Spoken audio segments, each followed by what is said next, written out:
What's up, everybody? This is Francisco here for Sports Goose number 147. I'm joined by my good buddies Andrew and Charles. Welcome, guys. Andrew, how's the day going? How's it hanging? Between studying and kind of keeping track of all the happenings in college football, which I'll discuss in a moment. Mm-hmm. Not too bad. It was a pretty good day. Yep. Charles, how about you? I don't have words. If I am the Lord of Chaos, I would like to have known that assignment to me in life. But that's without going into detail of everything that's happened, even though I put in the chat a good portion of it. All I gotta say though is, certain people, there's a buy one get one free on some hands if you're coming around my block. I don't know if I can espouse that, but attorneys are annoying. That's what I'll say. Yeah, including myself. I am very annoying. Yeah, we I had a run in myself today, so don't worry. But we're not going to talk about that, right? This is a kind of a more truncated version of the show because work got in my way. But Andrew was studying, Charles was doing his thing too, so it kind of we're here now. We're here, so we're really just going to focus on two topics today.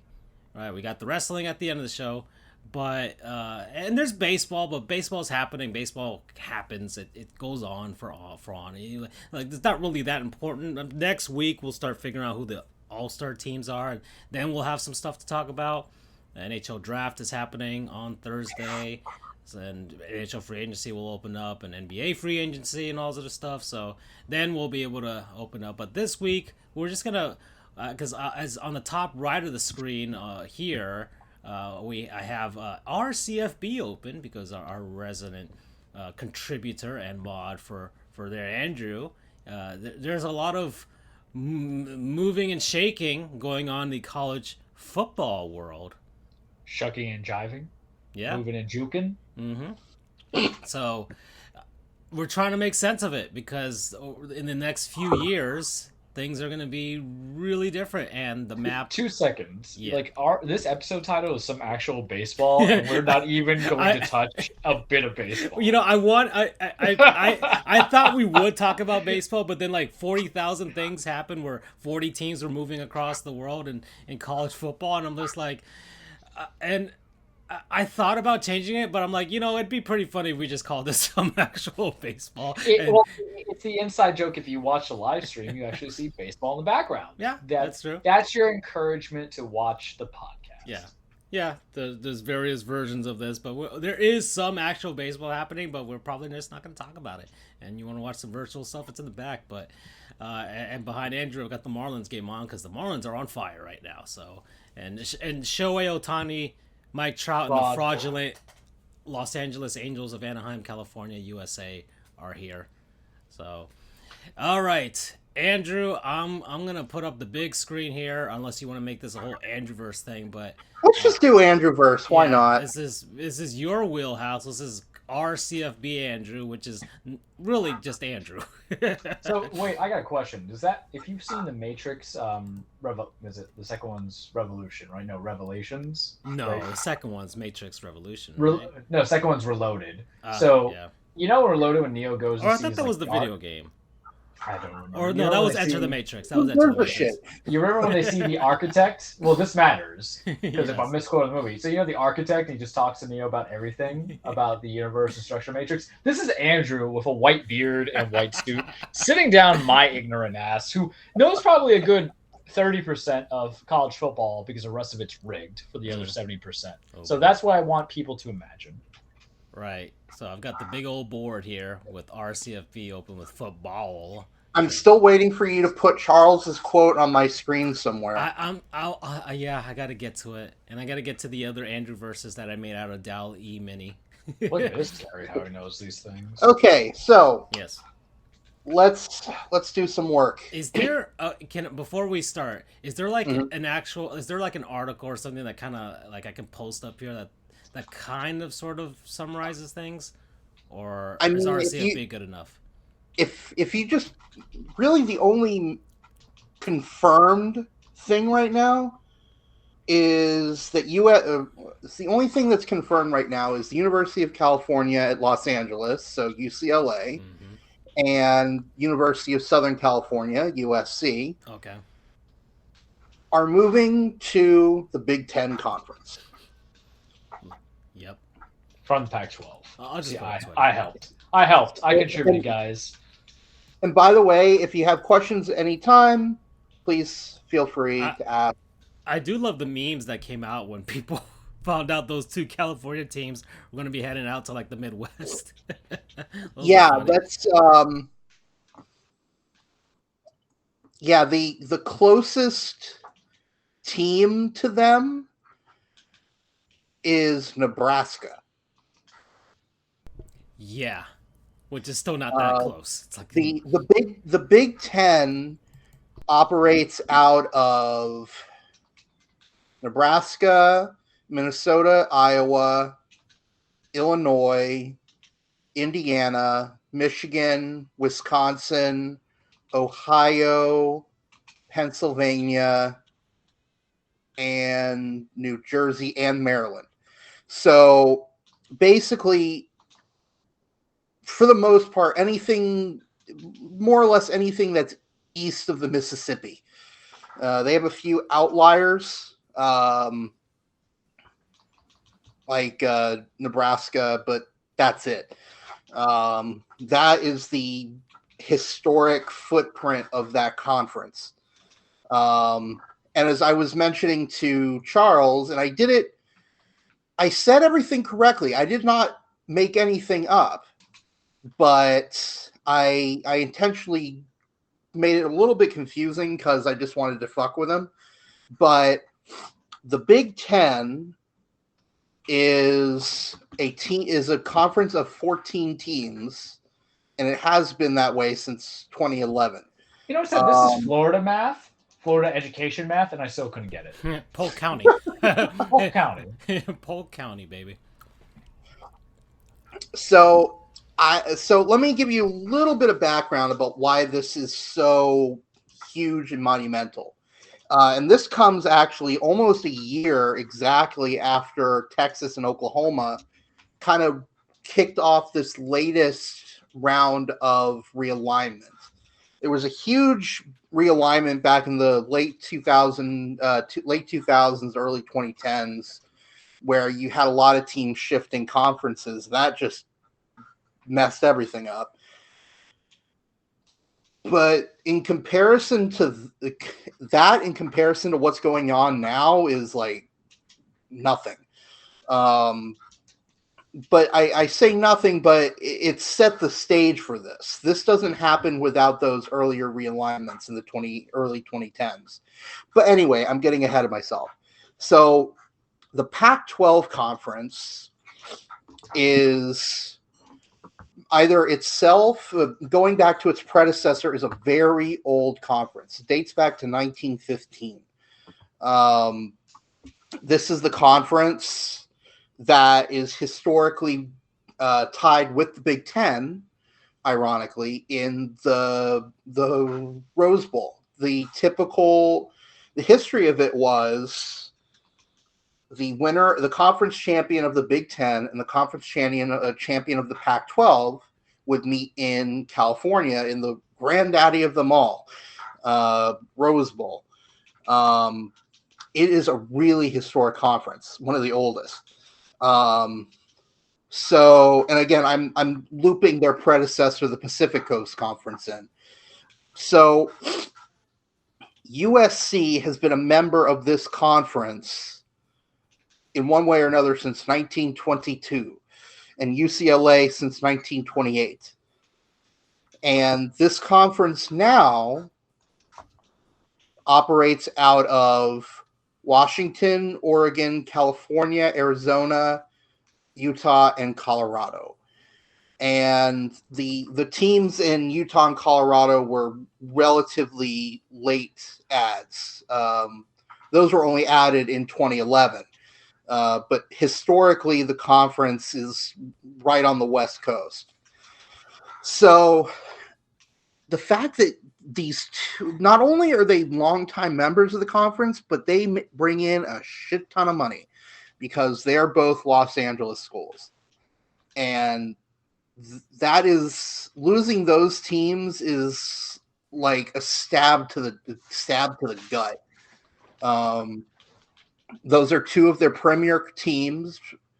UCLA is legendary in basketball. USC has a ton of history with football. So all of a sudden, the Pac-12 is losing all this to the Big Ten. So the Pac-12 ain't looking good. So in response to this, the Big 12 is taking a very long and hard look at the teams from the so-called Four Corners states.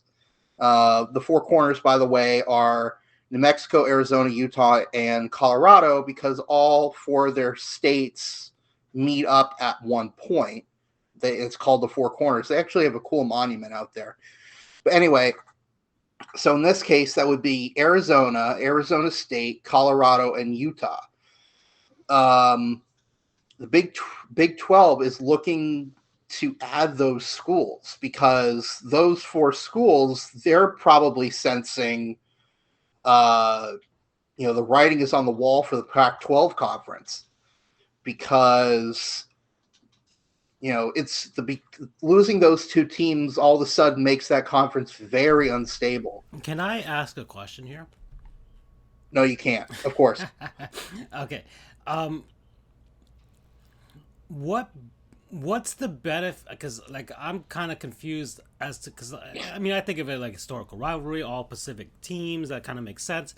What's the thinking for both USC and UCLA? They're kind of basically like the New York Giants and the Brooklyn Dodgers. Like, hey, let's do this together. We hate each other, but let's make some money out there. Why would they just decide to go all the way to all these Midwestern NFC North type of schools? Pac-12 sucks. That's why. So you guys know that GIF of Mr. or that meme of Mr. Krabs where the reporter money. Wait. You say GIF? Ooh. I honestly say it both ways. No, but you say it the first time. It depends on how I'm feeling that day. If I don't think about it, I tend toward GIF, but I keep trying to train myself to say GIF. But this is why I think God has abandoned this planet and we should all just waste and be rotten. Go on, continue. So anyway, that the scene where the reporter asks why'd you open this Krusty Krab too? It's from the movie. He said, money.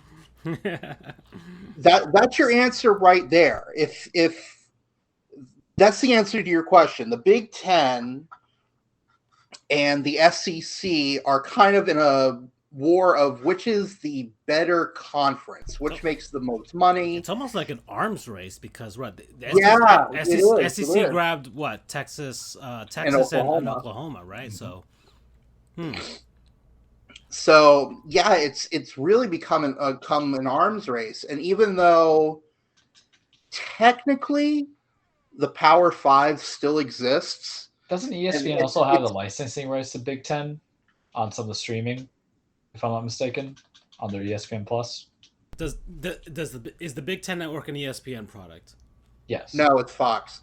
Oh well, actually, am I thinking? But isn't Disney also Fox Sports? Oh, Big 12 is ESPN. Big 10 is Fox. I think it's still all under Disney, though, right? After they acquired it, because I think different. Fox kept Fox Sports and FS1, so I'm guessing they probably also have the licensing rights. But yeah, okay. Yeah. All right, so never mind then. So the mouse doesn't have it yet. Right. For now. So it really has become an arms race. Right now those two conferences are in a league of their own, pardon the pun, when it comes to how much money they get per year from TV deals. The Big Ten is in excess of $60 million per school per year, and the SEC is like a little less than 10 million behind, somewhere in the low to mid 50s. All the other conferences are making sub 40, like mid 30s at best. So those schools, they want more money. So even though the plan is, even though adding more schools dilutes their pot, ultimately they're choosing teams from big enough markets with big enough brands that When's the will last end time up. UCLA was actually viable? I think isn't Chip Kelly and I his mean, aging offense still UCLA there? probably props up. I mean, like maybe not on the And football I forget side, sometimes it's but going to basketball. this is all right? this As is well? for like every sport, right? It's not just football. Yeah. Correct. This is Are for they all. pulling It's in not Notre like this Dame? the whole deal with like Notre Dame's like ACC, but not for football. But like so this is all they're going all in. So like UCLA, I mean, like they've been pretty They're good good in basketball, baseball and Softball. the Cole job came from UCLA, as you know, Charles, right? Damn right. And The cold job came from me. and the hatred against Trevor Bauer also originated from there. So, and well, they were recently in the Final Four, right? So they're not. I think that kind of props the Big Ten up with regards to those schools, and USC is Like, look trying to into- get back, right? They're a little U-ish in that sense. Say again? They're a little U-ish in that sense, where they think they're back, but they're not back. He didn't say what you thought he saw. Well, first off, these moves are ultimately about football. I mean, obviously, they'll tell you the public quotes will be saying, "Oh, but they have such a rich history of championship success." But really, the only reason they're there is because football. I like the quick, and this is just an aside, people who are hockey fans who are floating the idea of maybe hockey schools, and it's like because Arizona State already. I was talking to BU the other day about that. Mm-hmm. He, like myself, thinks the odds. So Arizona State. Let me give some background. Arizona State has a Division I ice hockey team. They're the only one on that side of the country. So I was saying, hey, Arizona State could the Big Ten school. Big Ten has its own Division I hockey conference. So I was like, hey, maybe USC, UCLA can add hockey, and then Arizona can join as a hockey-only member like Notre Dame is. That would be amazing, but the odds of that happening are so slim. But anyway, so UCLA has won 119 NCAA team championships, and USC has won 111. So they're blue bloods in every sense of the word when it comes to college athletics and college football. So that's why the Big Ten wanted them. They get good programs with a lot of notability, but then you get the Los Angeles market. So I guess so. Yeah. So, but the thing is, the question then becomes, does the Big Ten want to expand one more time to add a couple of other schools? There are so many rumors going around and so many hypotheses and theories. It's hard to make out what is real or not. Some of the things I've heard are the governor of Oregon, will fight tooth and nail to make sure that Oregon State goes wherever Oregon goes. So there were people thinking that maybe the Big Ten would add Oregon and Washington. But then there's also the probability that the government of Washington wants to make sure that Washington State goes with Oregon. And then there are people that are thinking that the Big Ten will want to go after Notre Dame, and then add more and more team to make it to 20. It's just a total clusterfuck at this point of who's going where, what does everyone think everyone's going. But the only really kind of substantive thing that has come out is that the Big 12 is, like I mentioned, is trying to go after the Four Corners schools.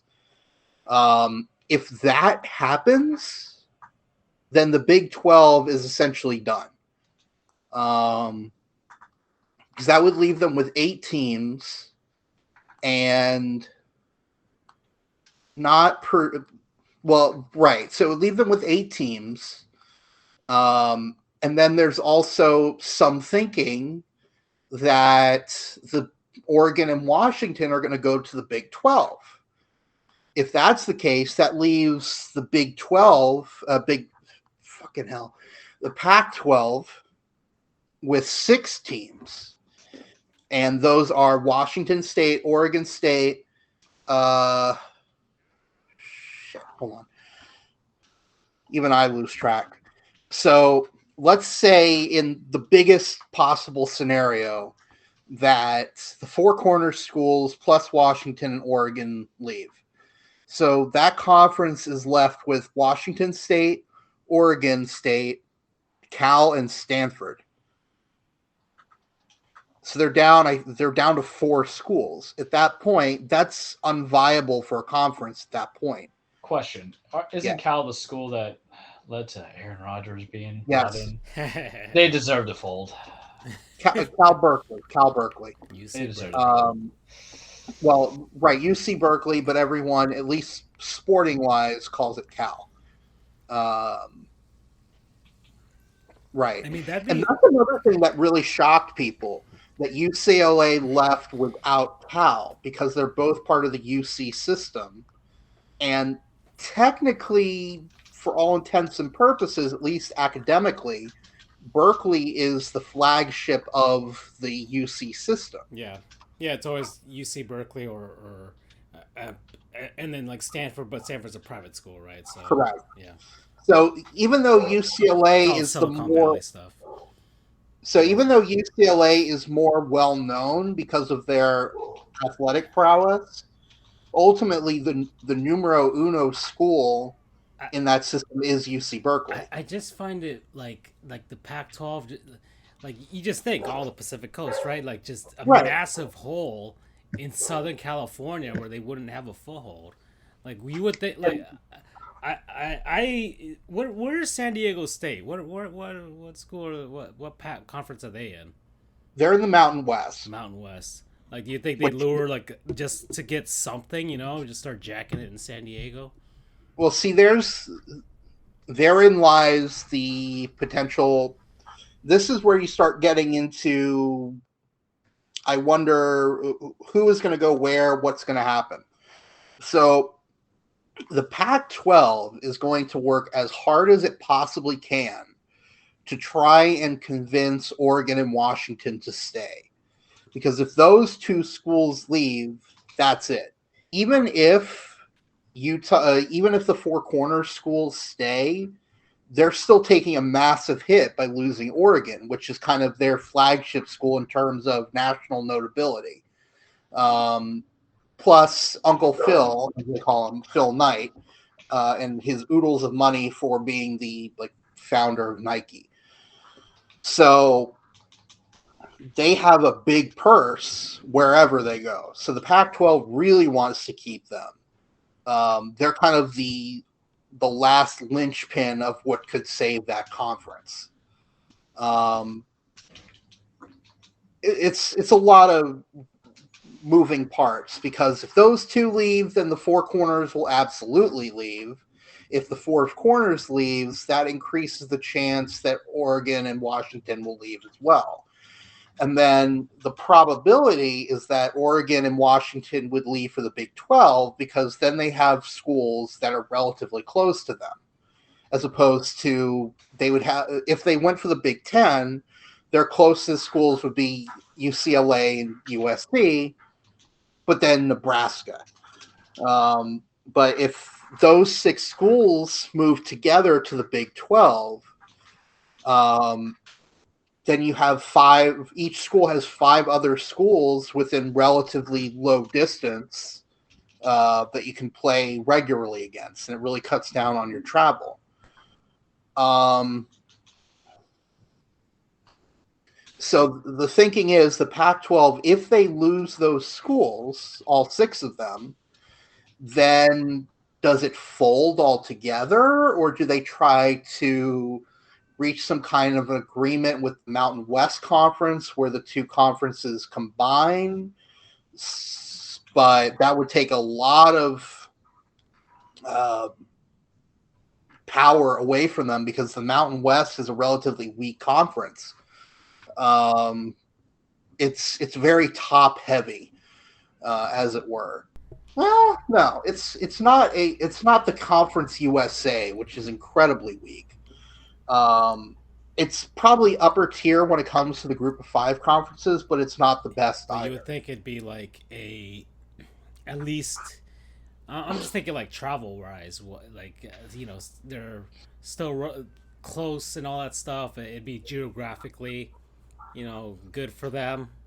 Well, yeah, I mean, but the competition they face is going to be a little bit lower. You've got yeah, but at that point it's kind of moot because it's like at that point, if the Pac-12 wants to survive, if they lose those 6 teams, that may be their only option at that point.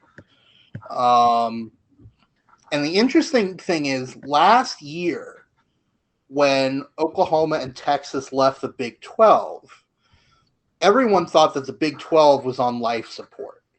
And it was going to take a miracle for them to survive and remain stable. They did, because everyone thought, oh, if those 2 teams leave, who knows, maybe the Big 10 will poach a school or 2. People were thinking like perhaps Kansas would be picked up by the Big 10 because it is part of the AAU, which is a group of very high academic schools. The Big 10, as much as it is an athletics conference, all of their schools, with the exception of Nebraska, are part of the AAU. So they value academics just as much as their athletics. So people are thinking maybe they'll add Kansas, maybe they'll add Iowa State. None of that happened. But instead, the Big 10 waited and then got USC and UCLA, which is a much bigger move. So now the question becomes, is the Pac-12 going to suffer that proposed fate that the Big 12 was at last year, which is where other conferences are going to poach them? But now people are thinking that the Big 12 is going to go on the offense and try and poach the Pac-12. It's a mess. It's a very intriguing mess. It's fun to follow along with it. At the same time, though, I, along with diehard college football fans, hate it. Because, the good old days, the thing that we love about college football is those geographic regional rivalries. Just talking on the Pacific, in the Pac-12, you've got the Apple Cup, which is Oregon, Washington. Then you have Oregon, Oregon State, Washington, Washington State, Cal, Stanford, USC, UCLA. I find it very, especially when you compare it to the pro sports, right? Because let's say the last few years we've seen realignment in the NHL. The Astros moved to the American League. You had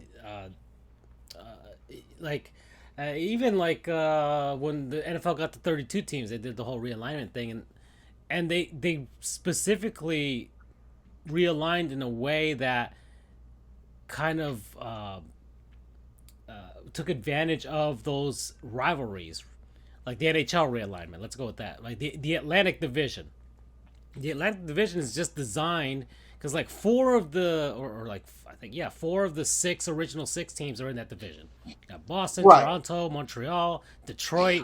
Detroit was put back in the Eastern Conference just to take advantage of that, and then like Ottawa, and then they put the 2 Florida teams because they figured, oh, we're just gonna trap all the snowbirds into those cities right there, and that's NHL's thinking there. And the Metropolitan was like geographically regional. Okay, the New York teams, Philadelphia, Washington, Pittsburgh, they didn't want to break up those rivalries, even though you could look at the NHL and be like, oh, you could have done it a different way.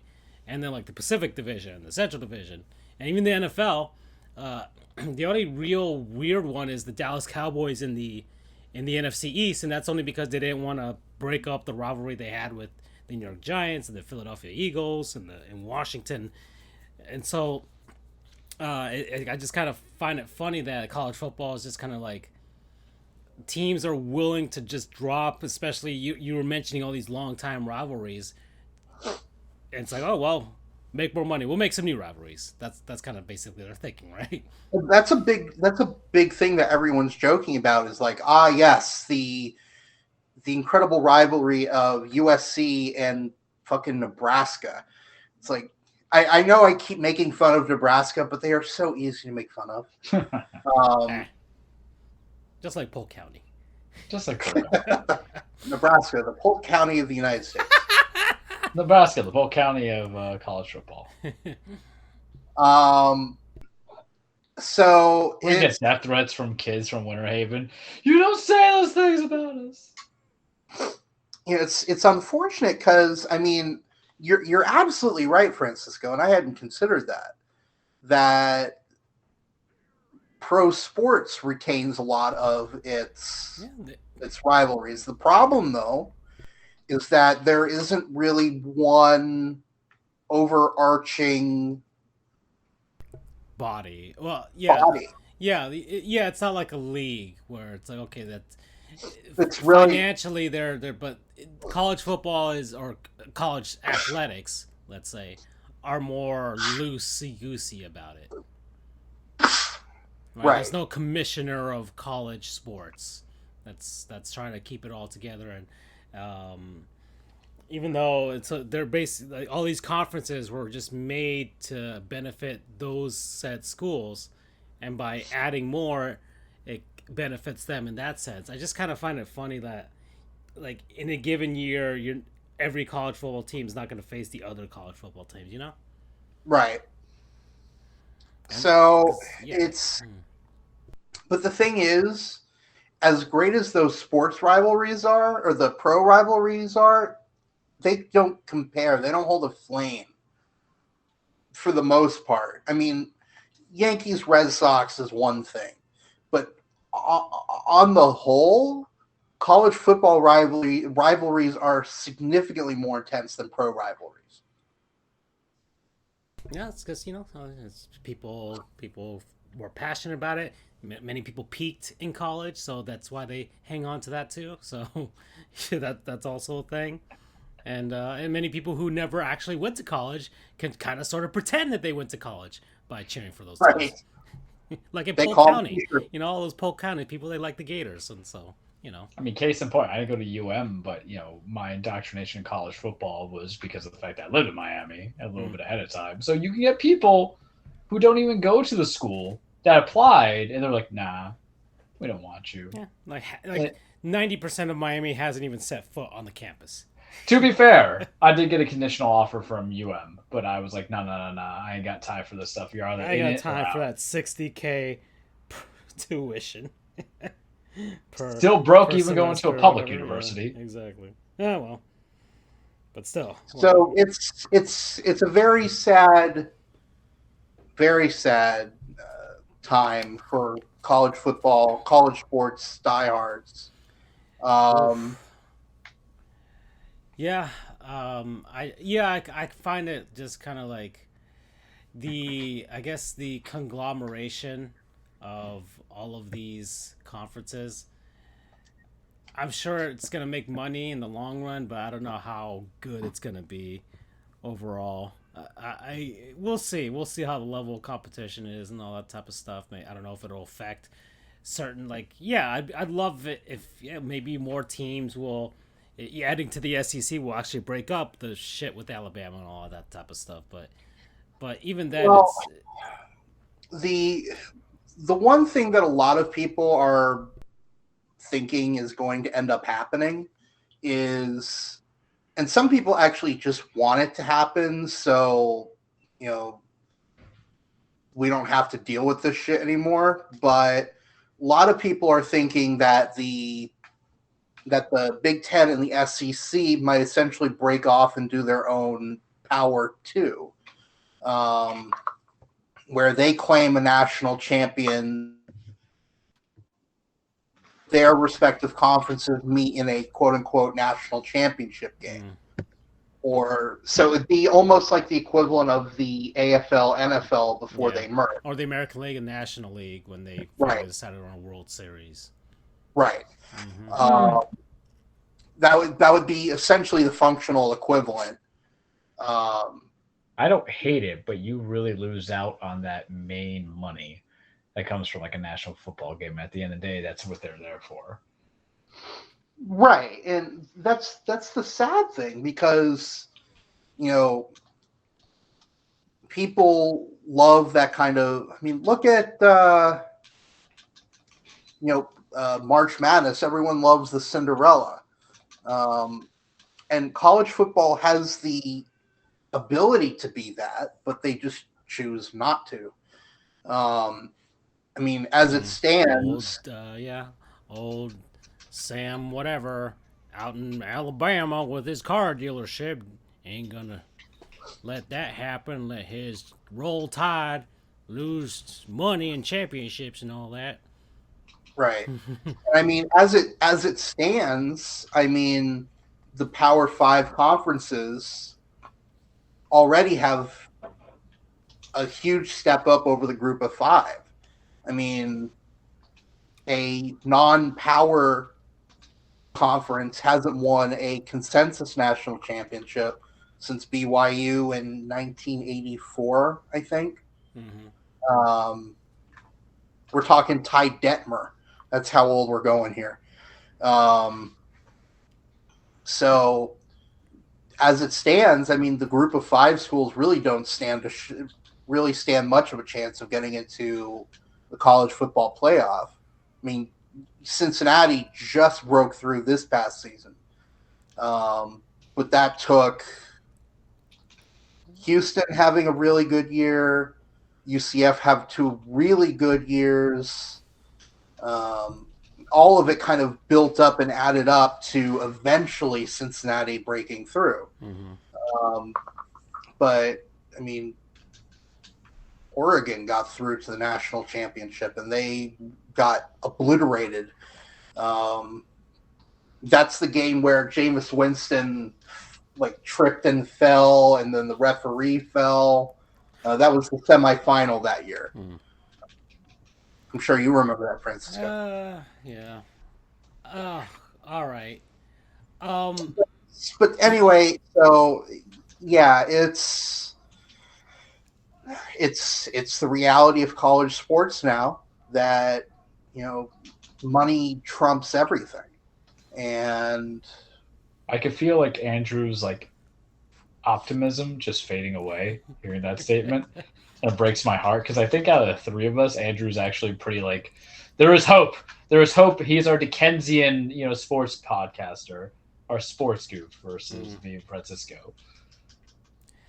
Yeah, at the end of the day, I'm looking. All of this is stuff looking at the forest at the 10,000 foot level.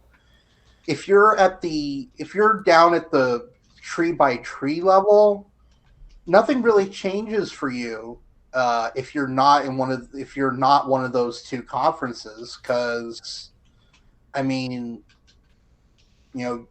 UCF we jumped up to the Big 12 and we may be joined shortly by 4 to 6 other schools. Mm-hmm. Which was going to be my question to you, if you feel that this is also a response, not just the SEC getting Oklahoma and what was the other one? I already forgot because I'm paying attention. Texas, it's not real football, it's college anyway. But response to where you guys joined up at the Big 12, but there was 4 teams that got it, including you and Cincinnati. So do you think that's also a panic response for the Big 10 to be like, hey, we need somebody for the commission and everything? Well, the only reason they added us was because they lost OU in Texas. Correct, but still, if they never, there could have been other selections. But I think it's a good sign of say what your viability is as a school for consideration. If they probably looked on the horizon and say, all right, who else would take these schools? Who else would take UCF? Who else would take Cincinnati? That's a good point. Because you like to tout so much of the national championship, and then also keep in consideration you have done well for the several years. So why would I want not take or be in consideration of your team as opposed to, God, I can't tell who's been asked for so long. And when I say asked, it's more like name and reputation, but hasn't gone up. Nebraska. I was going to say UCLA, but you guys say they're good apparently these days. Hell, even if you go on the basketball component, UCF has had success in the NCAA tournament. Didn't they go with Taco Falls at some point? They didn't go far. In 2019. Yeah, and that's recent enough because what are you trying to get? Recruits. What are you trying to get? NILs. What are you trying to get? More boosters. Consistency is key. And, who you hire. So that's just some food for thought. As a shout out to UCF, we give you a shout out. Thank you. The only problem with that, though, is the SEC probably wouldn't have us because they already have Florida, and Florida hates our guts, and they want no good things to happen to us. And then the ACC, they're probably blocked because they have FSU in Miami. They don't want to, bunch up Florida, 3 teams in the state. Yeah. And then the Big Ten, academically speaking, UCF is not up to their standards. So really, the only logical one, strangely, was the Big 12. And that's not saying that those other conferences wouldn't take UCF. It's just the circumstances are that UCF is not in a good enough position to be picked by those as kind of a first choice. You know what I mean? Mm-hmm.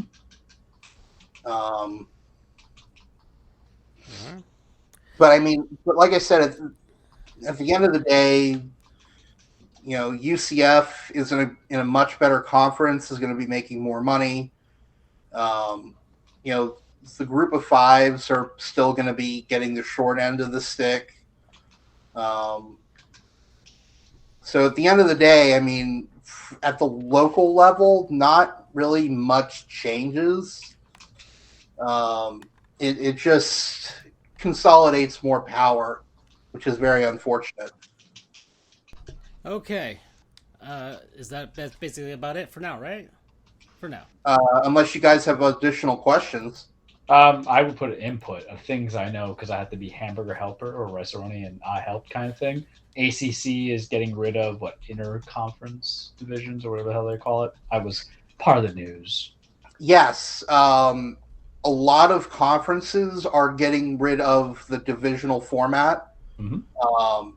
And they're just going to, and what the divisional format was really good for is it just makes it easier to determine, who's going to play whom and who goes to the conference championship.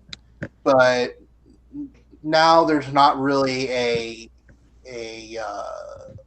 benefit to do it, especially since the NCAA removed the divisional aspect of things. So, at this point, it's just going to be teams will have a permanent set of permanent rivals, quote unquote, that they'll play every season. And then the remaining in-conference games are going to rotate throughout the remaining teams.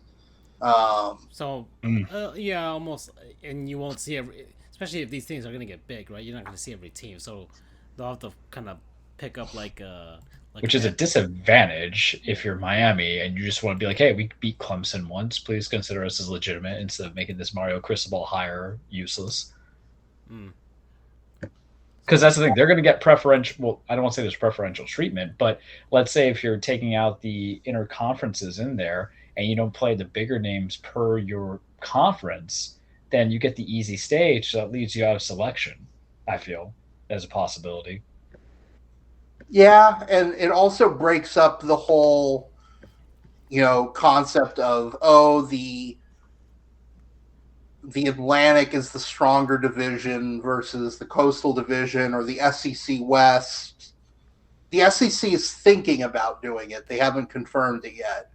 The SEC West is the best division because they have Auburn, Alabama, LSU, whereas the East is kind of the weaker of the two divisions. So you lose that. And then ultimately the championship participants is decided by who has the most wins interconference. So it's more equal, I guess. So easy win for everybody who plays Tennessee in the SEC. Right. Tennessee, Vanderbilt is another big one. Yeah.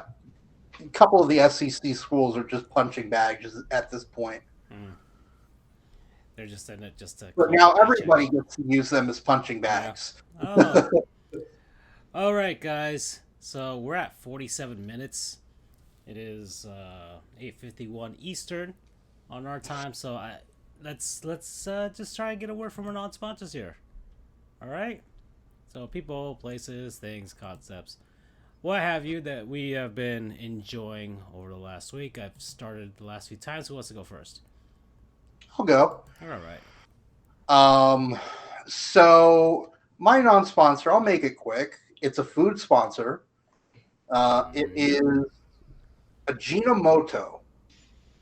It is a food company that. How do you spell that? Ajinomoto.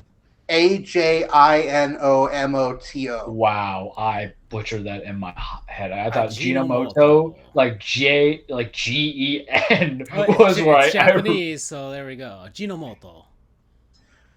They specialize in Asian food, Chinese, Japanese, what have you. A lot of my favorite kind of frozen packaged Asian food comes from them.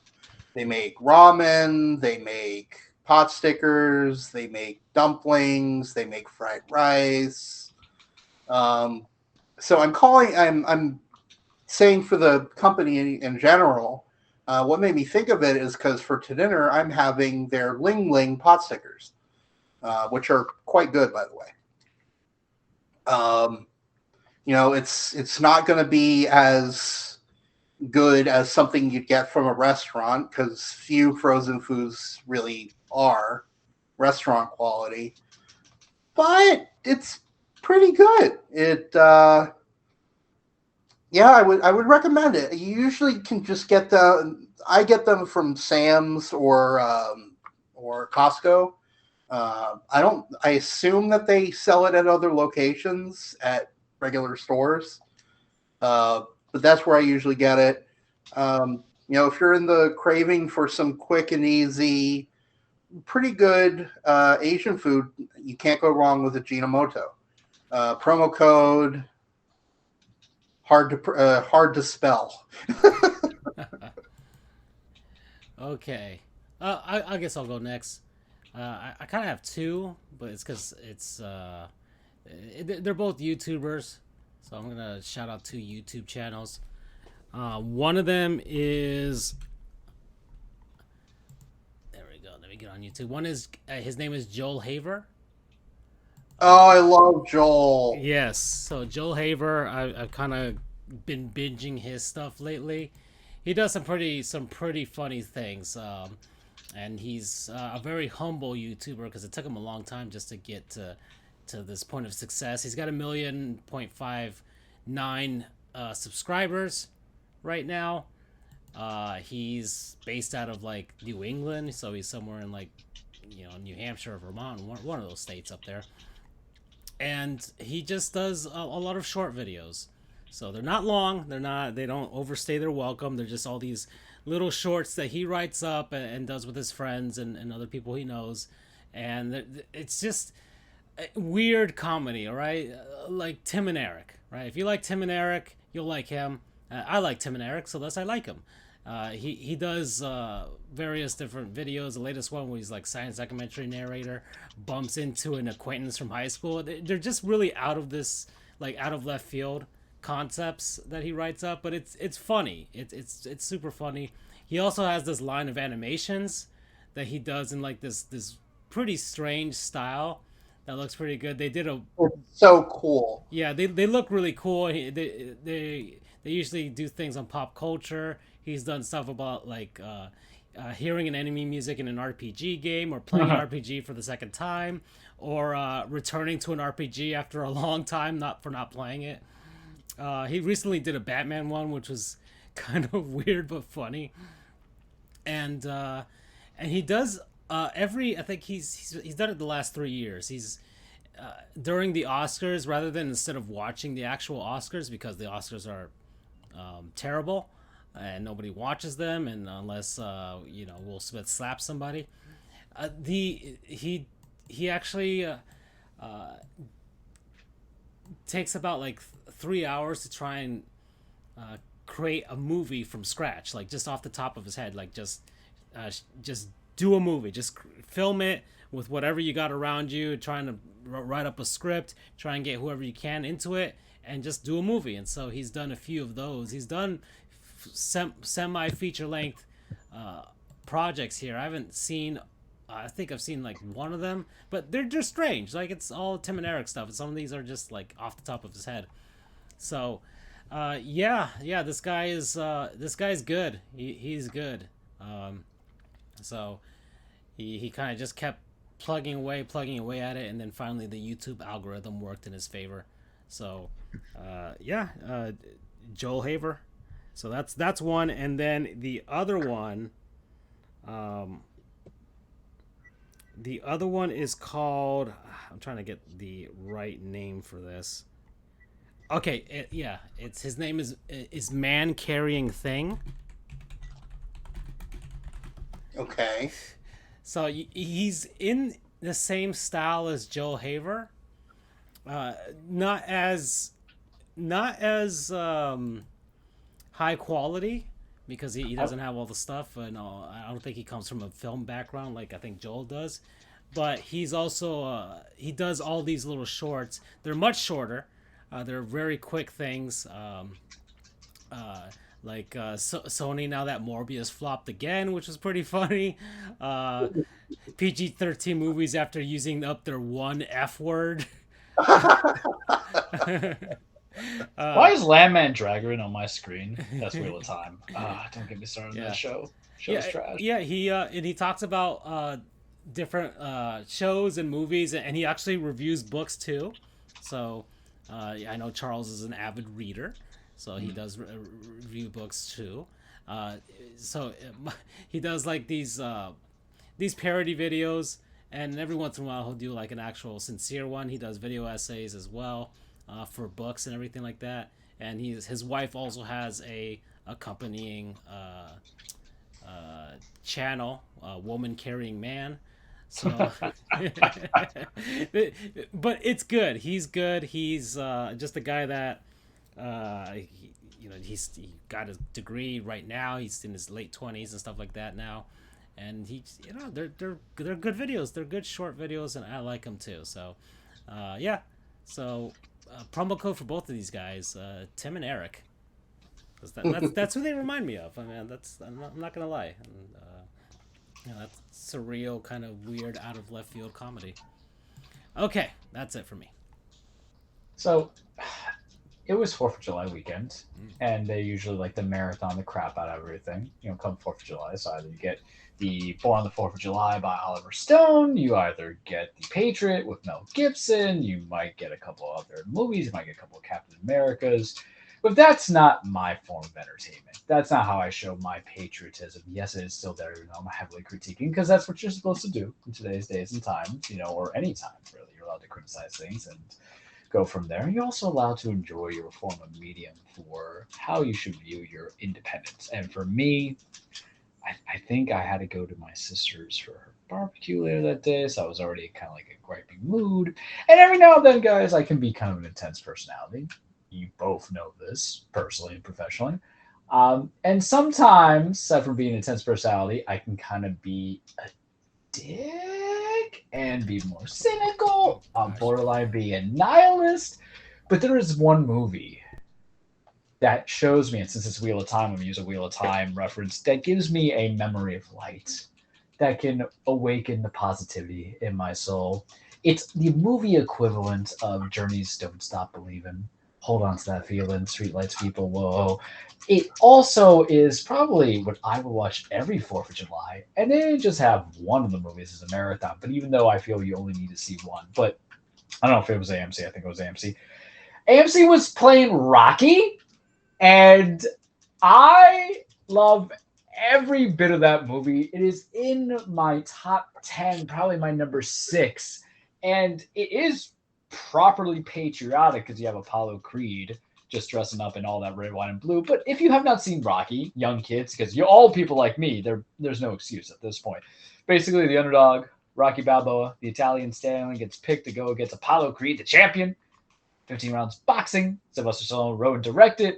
I cry 2 scenes. Every time I see the 2 scenes, boys, I shed not just tears, but just rivers. The one when he goes and sees Mick in the apartment, or Mick goes sees him in the apartment, he's like, well, you know what's really Mick? You like my house? My house stinks! It stinks, Mick! And I'm like, oh God, here we go. And then Rocky, and then Mick's like, I'm 76 years old, Rock. And he just leaves, and then Rocky comes out and like talks to him, and I'm like, Rocky, for once, because he always had that upbeat attitude, and he just took it, man. He just took it, let out, and then he went back to his good ways. And then I do cry at the Adrian at the end of the scene where he's like, I don't care about being Apollo. I don't care about being champion. I just want to go to distance. Anybody ever go to distance before? I'm like, I feel that. I felt that in my soul. Because maybe America sometimes goes a distance. Sometimes we go on a road that we should not follow. Case in point, SCOTUS. But damn it, man. It was the perfect kind of patriotism for your individual self to be the underdog, to find something worth fighting for, and have faith in yourself. And is that not the true spirit of everything that happened in 1776 was supposed to be? I don't know. But you can have your Independence Day Will Smith, now more notorious for slapping Chris Rock in the face. You can have your Patriot Mel Gibson, who's more known for Passion of the Christ and kind of hating a certain religious sector, even though he won't say it. Me, I'll take my Rocky Balboa. I'll take my Italian stallion. I will cry every time I see those 2 scenes separately. Apollo Creed coming out in a attire that would make me blush as a showman. I always take my story of the underdog, going the distance and having a chance, and finding something more in life than just a mere championship. Rocky, my non-sponsor, go watch it. I was sitting on this the entire weekend, so it's a very impassioned speech. Promo code, Yo Adrian. Francisco, have you seen it? I have actually seen this one, so yes. I would quit the show. I would literally quit the show. I would quit the show. It is that serious. Yeah. I was considering saying that I hadn't just to screw with you, but I have seen it. I would cry. I would literally cry. Because I don't want to say it's like required viewing, but it really is. And I guess I'm going to take a dig at everything.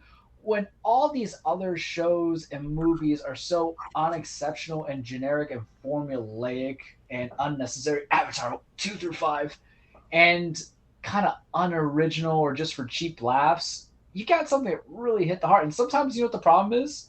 What can follow something that came out all the way back then, almost 40 years ago, right? We're dating ourselves here. What can follow that and be original and heart-wrenching and also inspiring? Don't stop believing. Hold on to that feeling. Streetlight people. Whoa. Okay. All right. So we are at 1 hour here. But before we do anything, guys, we need to select a champion of handsomeness. I still have a tear in my eye thinking about Rocky. Okay. So, I'm back in. Here we go. So here we go. So the final four of the handsomest coaches / managers in North American professional sports for 2022. I do have something planned for next season when we come back somewhere around September or something like that. Like we'll end in July, and then we'll come back in September. I feel like it will be a lot different for sure, and maybe we'll get some laughs out of it, but I'm not going to tell you guys just yet. Anyways, all right, so let's start with our well, the last one was our NHL rep, and that. So we need to put an asterisk on that because Andrew and I were waiting on you to reply to me. Why did I pick Luke Richardson last time? Because I know we made mention of him, and I said he looked like the Josh Brolin. Wait. So who did you pick? I had picked last time Rob Lowe Hockey Man. Yeah, the Golden Knights head coach. Correct. Yeah, Bruce Cassidy. But, I should just know what Dave Cassidy meant. Seriously. But Andrew had pointed out Luke Richardson, and he had been hired. And I was like, I thought we talked about him, though, because I remember calling him, Hockey Josh Brolin. Yeah. I mean, he was. So did we talk about Luke Richardson? And if we did, then we will keep Cassidy. We did. Yeah, we did talk about him. But is it that I forgot him, or it wasn't announced? Oh, I know why. I think it's because I saw the player photo. You didn't see him as a coach. No, I mean that's some suave shit. That's some But Joey and Pacey. No, I can't do it. The heart sometimes remembers, but. If I went all in with Bruce Cassidy, it's only when Bruce and I break up, then I'll see what Luke and I have. Okay. All right, so Bruce Cassidy, he's the first one there. The NHL rep, the Vegas Golden Knights head coach. Okay, so that's one. Then our NBA rep is Jason Kidd. A handsome man. So Jason Kidd, right now, as an actual coach, not as a player, but I mean he hasn't changed that much. He just the beard helped out. Grew out the beard. It's got the salt and pepper now. You gotta remember, he used to be that mustache goatee. Oh, he had the goatee going. There you go. Right. So that was him before, but this is him now. So there you go. There's your Jason Kidd. And the NFL. Oof. So yeah, Sean McVay of the Los Angeles Rams. There you go. He's a tough competition. And Major League Baseball, Gabe Kapler. Oh. Are you going to bracket this, or are we doing this fatal four-way? Honest here, Charles. You can't go with Babe Kapler here. I can go with any of them. He's the MLB ref, so it's a Final Four. Do you want me to rank? Do you want me to rank this? Yeah, let's go. Who's number 4? So, Bruce Cassidy. Bruce Cassidy at number 4. Number 3, Jason Kidd. Jason Kidd. Because I know what he did to his woman back then, so I gotta stand for something. You ain't gonna treat me like that, Jason. Pop in your face. 2 and 1 is very hard. 2 and 1 is very hard. Sean McVay's buff, man. He's a champion. He was able to glow up Matt Stafford. Literally, I've never seen it. We've seen veteran quarterbacks get traded and they don't instantly win in 1 year. Everybody wants to play for him. Probably knows a lot of people. He did Todd Gurley wrong. I'll say that. He did Todd Gurley wrong, but it happens. It happens a little bit. It's a little bit of a dirty business. Be grateful. Did he do Jared Goff wrong? I don't know. Jared Goff will have an opportunity. He'll start for another 2 years. He helped rebuild a franchise because prior to that man coming in, it was the Jeff Fisher show. Huh. As someone who was a Tennessee Titan fan, I can tell you, not all that glitters is gold, and unfortunately, Jeff Fisher sold himself to be King Midas. Ooh, that's a bird. Ooh, I like that. Let me save that when I insult somebody outside. But when we talk about Gabe Kapler, has he done anything substantial with his team? Not so ever. They won the National League West. last season. 107 victories. They had the most in MLB, actually. I mean, that means nothing though, right? Because they couldn't even beat the Dodgers and all that other stuff. But we know he's handsome. We know he has a good fitness routine. His eyes are literally like a pool of happiness. He's part of the tribe. Have you seen him in the glasses though? Look, I don't know if you ever watched Community, but do you know when Dean Pelton sees Jeff the first time with the aviator shades and he just falls on the ground? And it's like, even his shadow. I would just melt a little bit. Oh, man. And I wear aviator shades, too, so I'm intense like that. Don't play me. Don't play me like that. That's an intense man. Could be like a side Bond villain that you just fight right there going on. But Gabe Kapler is also he's the Helena Troy of this whole contest, the face that launched 1,000 ships. Read a book, kids, seriously. Like, if they don't understand that. Because we would never have this conversation if this pinnacle of persona was not here. The personification of perfection was not here. And it's tough because we always knew that Sean McVay was a babe. We know he's beautiful. We know he's gorgeous. But he didn't, and since we're on the Top Gun field, hint that maybe a Halloween costume, I don't know, he didn't take my breath away. Because I knew Gabe Kapler was the manager for the Phillies, but I don't really care for the Phillies. And then I just see this on ESPN, I'm like, what the fuck? What's up, son?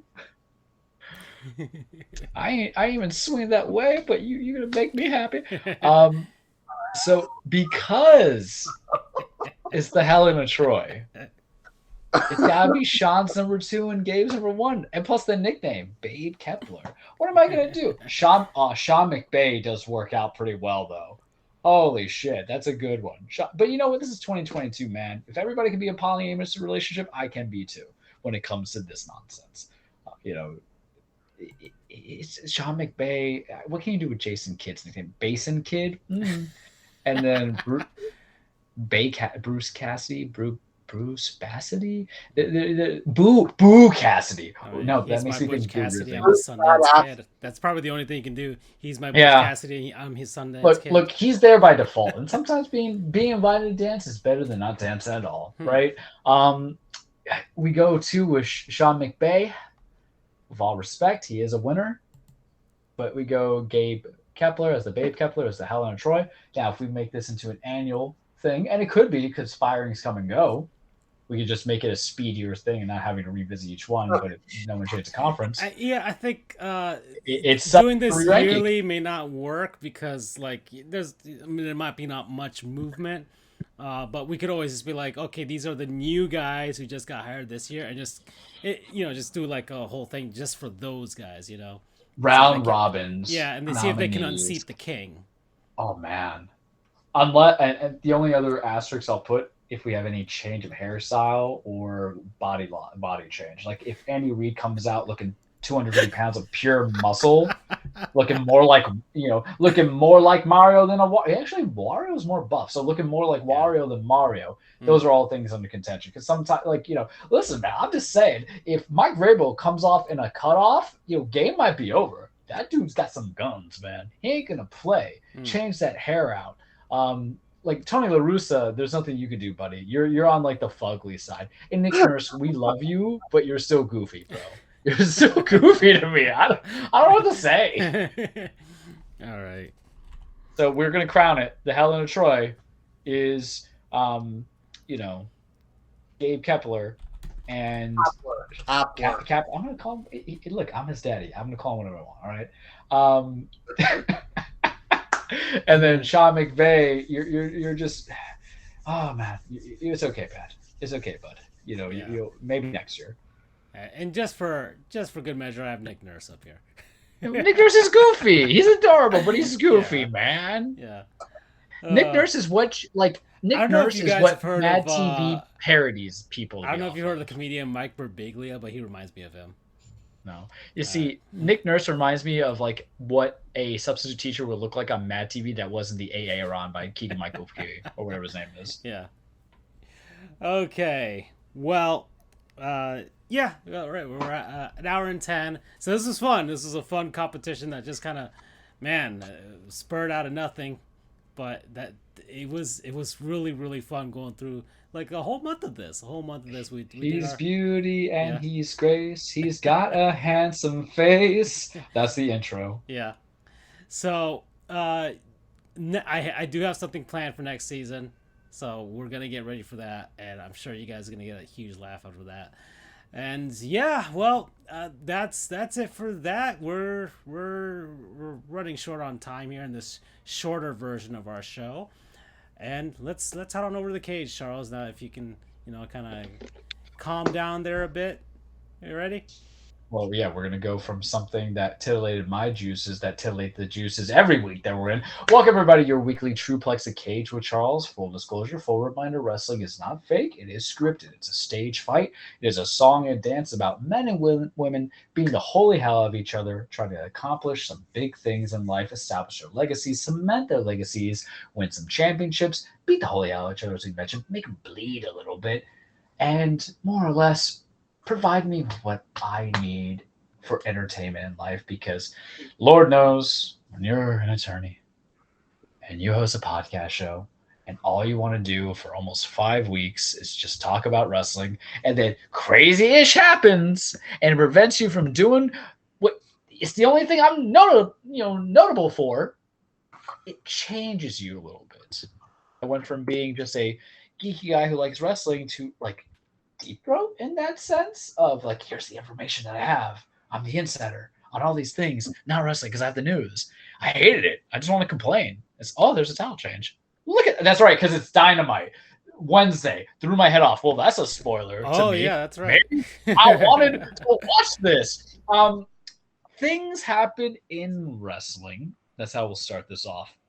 A lot of things happen in wrestling, but wrestling-wise, AEW Dynamite's occurring right now. Watch it on TBS. Always confuses me because they have the TNT title, but now they're no longer on TNT. They're on TBS, but yet Rampage is on TBS. We already talked about Forbidden Door, so they're just kind of getting back in the street of things. You're going to have Jon Moxley versus Brody King in a street fight? No, it's not going to be a street fight. It's going to be just defending the interim AEW title. Hate that logic. Why can't it just be the whole title and CM Punk comes back and challenges it? Simple storyline, but what do I know?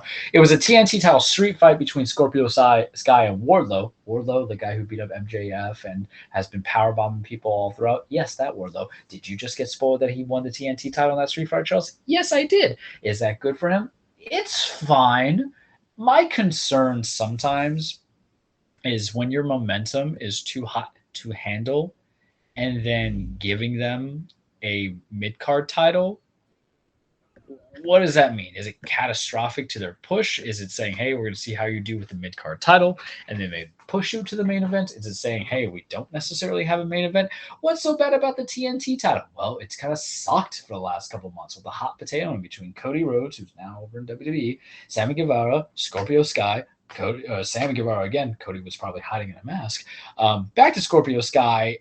I got confused. Then they created the multi-pass championship, the all Atlantic Championship, and that confused me. Pac won that. I want to see how that goes out, and now we just gave it to Wardlow. I don't think every champion needs to have a 8-month run with it. This is Scorpio Sky's, I believe, second defense or second reign with it, and didn't go too long. I believe he was injured or still is injured, so that might explain a street fight because you just beat each other up and going from there.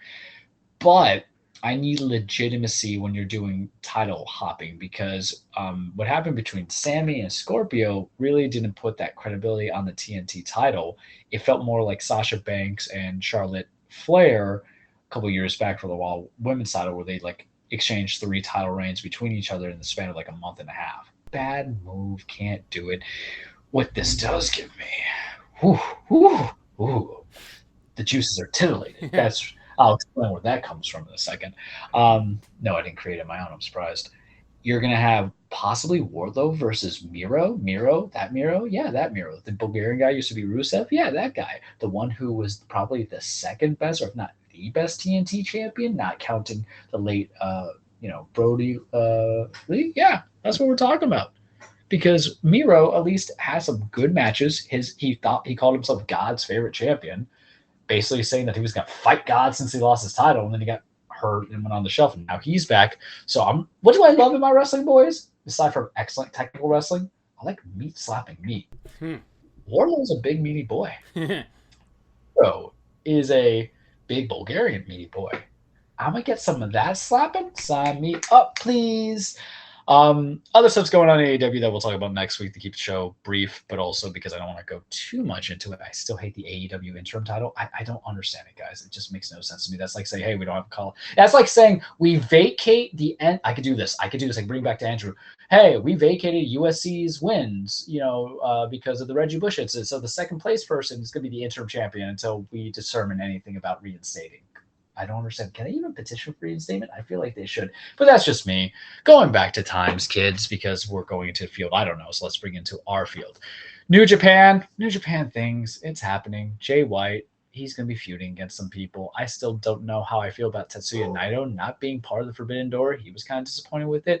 Hiroshi Tanahashi, want to see him back in. They're kind of a slow moment right now. Kushida, who used to wrestle WWE but was originally in New Japan, is back. They could be doing some cool things. We'll talk about that more maybe on a semi thing. I feel like with my little semi-goof stuff, I should highlight certain guys. Impact, watch Impact. It's still good. Ring of Honor, they're going to have Death Before Dishonor in a couple of months. Their other pay-per-view, yay them. WWE. Oh, they seem to get New Japan in. I'm going real quick. Oh, G1 Climax. But I already told you guys what I think. Put it on Kenta, strap a rocket to him, let him go against Jay White, destroy the Bullet Club, keep some of them there, and then let everybody else kind of go singles so they're not wrestling the same people over and over again. That's the issue with New Japan. There, I gave it in a 2-sentence abbreviation. WWE had a pay-per-view this weekend. WWE also had on NXT yesterday the Great American Bash. One big title change. You now have Roxanne Perez and Cora Jade are the new NXT Women Tag Team Champions. They took that from Toxic Attractions, Gigi Dolan and JC Jane. Good, I guess. Cora Jade's also, not Cora Jade, but Roxanne Perez is also going to cash in her contract against Mandy Rose, later Toxic Attraction, who's the women's champion. I don't imagine she's going to win that. That's going to be next week, but I think that means that pretty soon there's going to be a call-up that brings Toxic Attraction onto the main roster, so it brings Mandy Rose back, which I'm for. I like the idea of women factions being in wrestling, especially since it's kind of lacking a lot of places. It's over in AEW with the baddie section.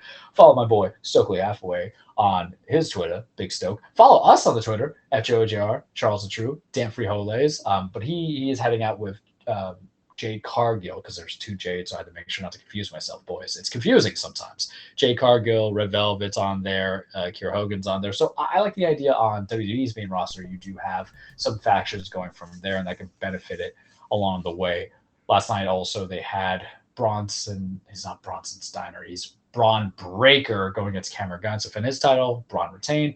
Carmelo Hayes going against Grayson Waller. He retained. Go watch that. You can see on USA. You can see on Sling. Watch on Peacock. Go from there. That was the only big title change, so I won't go too crazy with it.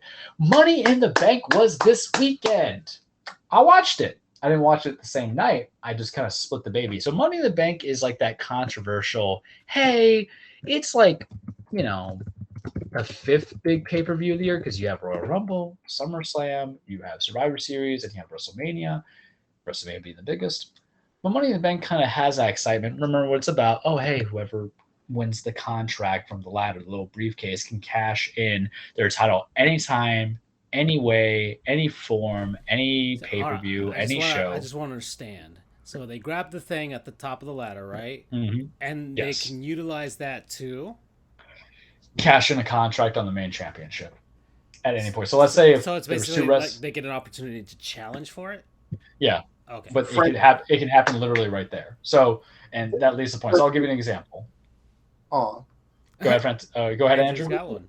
One of my favorites was the one where Dolph Ziggler cashed in. Correct. And it was after a match of Alberto Rio had with, I forgot who he won against, but there was a title match. Del Rio retained it on Raw, and then Dolph just comes out, and everyone's like, oh, it's happening. And Dolph's like, it's going to happen. Everyone's like, is it going to happen? And then it happens. It's almost a guaranteed. It's like it's a wild card, basically. Pretty much. It's Charlie Day just going crazy. There's only, there has been times where the cash-ins don't work for the men, but the women's right now is a perfect 100 going from there, 100%. So it does add in some excitement. It's very fun prediction for me because, I like these little things to predict on. And I was kind of right throughout the night. So in the women's ladder match, Liv Morgan won, and I said that's who was going to win. So that's cool. Bobby Lashley versus Theory for the United States Championship. Lashley wins by submission. Bobby Lashley is just a gift, but I feel a little underwhelmed that he's not challenging Roman for one of the championships at SummerSlam, because at SummerSlam, Roman's going to be going against Brock Lesnar in a last man standing match for the Undisputed Universal Championship. What did I do wrong in life to not get a triple patty meet of Roman Reigns, Brock Lesnar, and Bobby Lashley in my main event at SummerSlam? Doesn't that sound more compelling than Bobby Lashley, as fantastic as he is, as deserving as he is to hold the United States Championship? Doesn't he deserve to be in my main event? That is lean USDA meat of three men going against each other. It's a triple baconator. Yeah, and shit, you could even add Drew McIntyre in as the Grey Poupon. He's Scottish, but I don't know, like Scottish meat coming in there. So because it's not a full quad patty, but Drew's got a good body too. Character's boring for me because you guys know how I feel about Drew. I liked him as a heel. What can I say? Bianca Belair versus Carmella. That was a fine match. I actually didn't hate it as much because I feel like, I'll say right now, Carmella's a little underrated. Bianca Belair, though, Vince is strapping the rocket on her and it's working. I don't think her first reign as a champion was that great, but man, I think her and Becky had match of the year for WWE back in WrestleMania. I think what they've been doing with her character is very good. They're doing well. Match of the night, though, was the Usos versus Street Profits. Good old tag team wrestling. And they gave it a lot of time. They gave it 23 minutes going from there. It ended kind of schmoozy because there was a 3 count, even though Montez's shoulder was up. So it wasn't like, because remember, wrestling to be pinned, you have to have both shoulders on the mat. But I would imagine that leads to a match at SummerSlam or on Raw just to get some ratings in there. But it was damn good quality. It's in the top 5 for WWE matches of the year. The hard part was when I make these lists, I don't get available all the AEW or New Japan stuff because I either have to buy things or I have to go on YouTube or pirate things. I'm lazy, but you'll hear it. And then Ronda Rousey versus Natalya happened. And that was a match I wasn't really in for it. Ronda retained. And then Liv Morgan came in and cashed in her title shot and pinned Ronda. I thought she was going to lose the cash-in. I remember when I talked about last week, Liv was the perfect person to win the briefcase and possibly cash in because she was the person who always had the title matches but can never win the big one. But she cashed in on Ronda, who was hobbling on a knee injury, alleged knee injury or worked knee injury, and then got a pinfall 1, 2, 3 in like a minute match. So Liv Morgan's now your new SmackDown Women's Championship. Yay. Good for you. I like it. I think it's the right move because I think that women's division needs an injection of personality. Fans weren't really crazy for Charlotte Flair being the champion, and then Ronda's very hit or miss. I like Ronda if they don't have her be they need to make her more like Brock before he became Cowboy Brock, where she just kind of wants to kick ass and be the best. It's a very simple wrestler. And then when you try to put people who don't have that personality yet developed, or maybe it's just something they could do in an entertainment spotlight, because what do I always tell you guys? WWE is more of entertainment, merch movie, and soap operas to a degree. You don't get that much in AEW, though it's there. Yeah, they took my job. Exactly. So Ronda, if you just have her be a badass, it's a very simple mindset. I kicked a lot of ass in the UFC. I'm going to kick a lot of ass in WWE. That's really what it should have been like. That's what I would book. But Vince and I are two different people. That's why he's a billionaire. And that's why I'm not a billionaire. But yet also I don't have to pay hush money and NDAs. So I'll take that win for me. Ooh, had to put to Vince. He makes my life miserable sometimes, guys. I'm sorry. And then you had the men's ladder match. So here's the thing I want to say I actually think I liked it out of the ladder matches I've seen the last couple of years. It was very good. Everybody did their part. Sami Zayn did not win, unfortunately, even though I told Vince this is what you need to do, because Austin Theory, the guy that you see with the briefcase there, Austin Theory, that guy who lost his title earlier to that magnificent man meat that is Bobby Lashley. Yeah, Theory wasn't he wasn't in the match, but right now the last storyline since I guess February is that he's been like Mr. McMahon's favorite son. And so management put him in there as a storyline thing, and then Theory ended up winning. And the minute I saw him, I was like, fuck, he's going to win. I just knew it.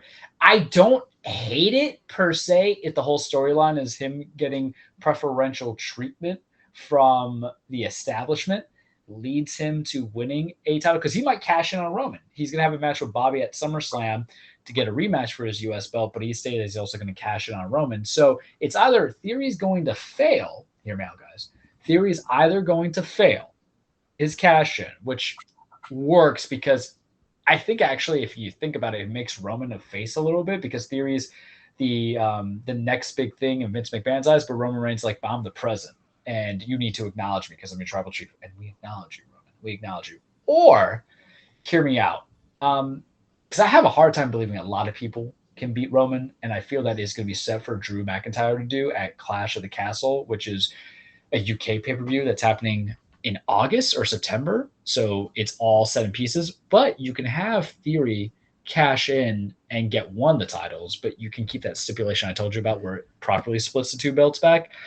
Because couldn't you look at him and then look at a returning babyface Cody Rhodes coming back from a pectoral issue and winning a title off of Theory and getting either the US, not the US, but the Universal title or the World Heavyweight Championship?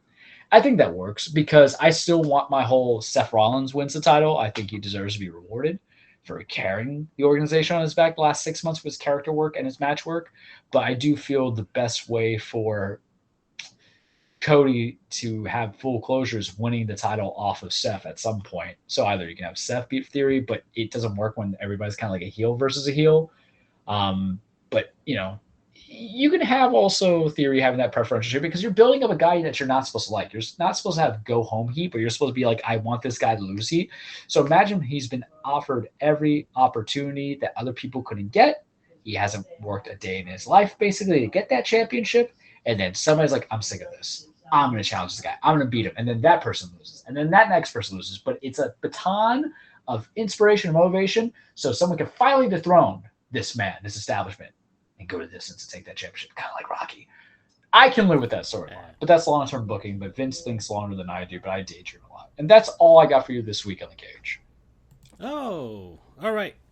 Well, that's it. It was a short one, but we got what we wanted to say out of the way. We finally crowned the handsomest head coach in slash manager in North American pro sports. So I'm happy about that, and made some sense of the college football stuff.